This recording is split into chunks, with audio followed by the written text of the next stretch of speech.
જય માતાજી, જય હિન્દ, જય ભારત, જય મા મેલડી. મિત્રો, હું કરણ સાથળિયા અને હમણાં આપણે જોઈએ છે કે તારીખ 16 તારીખથી જે બની બેનને આપણે સરકારી હોસ્પિટલમાં એડમિટ કર્યા હતા અને 19 તારીખે ડૉક્ટરોની બેદરકારીના લીધેથી એ આપણી વચ્ચે નથી અત્યારે. અને ઘણા બધા જે સમાજના કાર્યકર્તા આગેવાનો, દલિત સમાજના કાર્યકર્તા અને આગેવાનો જે સાથને સહકાર આપે છે એ બધાનો ખૂબ ખૂબ ધન્યવાદ. અને આપવું પડે, એક થવું પડે અને દેવીપૂજકની જે તાકાત ને જે પાવર જે છે આપણે, અને એ પાવર સત્યથી પાવર બતાવવું પડે. કારણ લીગલ ચાલવું પડે. અલીગલ વસ્તુ ચાલવાથી કશું કંઈ ન મળે, બરાબર.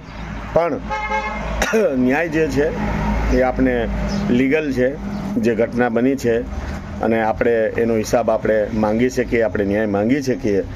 તો આજરોજ મિનિમમ માની લો કે આજે 17મો દિવસ છે અને 17મા દિવસે ઘણા બધા કાર્યકર્તાઓ આગેવાનો આવે છે, જાય છે, બરાબર.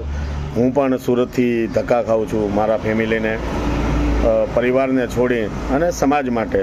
અને સમાજે પણ જબરદસ્ત છે. જ્યારે 24 તારીખની મિટિંગ હોય તો પણ બહોળી સમાજ ભેગી થઈ હતી. 5 તારીખની મિટિંગ હતી અને જ્યારે પણ કીધું ત્યારે સમાજે જે સાથને સહકાર પણ આપ્યો છે. એ બેનને ડોનેશન માટે જે લોકો ભેગા થાય, કોઈ 500, કોઈ 100 રૂપિયા, એ બદલ સમાજના બધાય જે લોકો છે એનો ખૂબ ખૂબ ધન્યવાદ કહેવાય. જે પોતાનું સમય કાઢીને, બરાબર, ભાડા ખર્ચીને અને પાછું એ ડોનેશન આપે છે, તો એવા બધાને ખૂબ ખૂબ ધન્યવાદ કહી શકે છે. અને જ્યારે આપણે કહીએ છીએ કે ભાઈ તમે આવો, ત્યારે જે લોકો આવે છે એ બધાનો ખૂબ ખૂબ ધન્યવાદ કહેવાય. અને જે સમાજની એકતા બતાવે છે, બરાબર, મતલબ કલાકારો જે છે એ પણ પાવરને તાકાત બતાવે છે અને લડી લેવાના મૂડમાં છે બધા. તો અમુક પાછા માઇન્ડ વોશ કરે છે કે આ રીતનું છે ને આ રીતનું છે. તો આમાં શું છે ભાઈ કે માઇન્ડ વોશ થવાની કંઈ જરૂર નથી. આવા તત્વો જે છે એ બેઠા તમને ટાર્ગેટ કરતા હોય, બદનામ કરતા હોય સોશિયલ મીડિયામાં, તો એનાથી કોઈનાથી ડરવાનું ન હોય. તમે સાચા છો તો તમારે કોઈનાથી ડરવાનું ન હોય. અને જ્યારે સમાજની એકતા બતાવવાની હોય, તાકાત બતાવવાની હોય, ત્યારે હું એટલું કહું છું કે બધાને આવવું જોઈએ, બરાબર. કારણ કે સમાજ જે છે એ આપણે છીએ.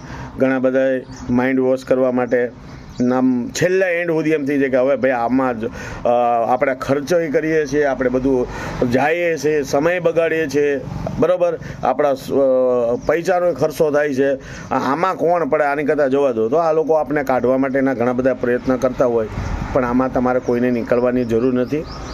જે તમે બીડું ઉઠાવ્યું હોય એને એન્ડ સુધી પહોંચાડવો એ જ આપણું કર્તવ્ય છે અને એ જ આપણો ફરજ છે, બરાબર. એટલે ઘણા લોકો માઇન્ડ વોશ કરવા માટે, બદનામ કરવા માટેના પણ કાવતરા કરતા હોય.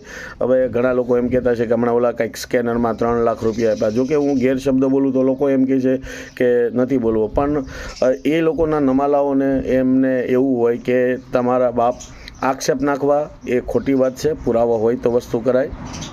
બીજી વસ્તુ એ છે કે તમે બેઠા ખાલી નામ લઈને ફેમસ થવાના, બદનામ કરવાના કાવતરા કરો છો, તો તમને મગજમાં એવું હોય કે ભાઈ આનું આ વસ્તુ કરીએ તો આ લોકો હારી જાય.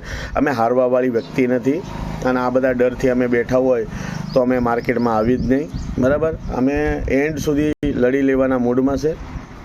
આ બેનને ન્યાય મળવો એ અમારા હેતુ છે. બધી રીતનો ન્યાય મળવો જોઈએ, બરાબર, એ અમે ઈચ્છીએ છીએ.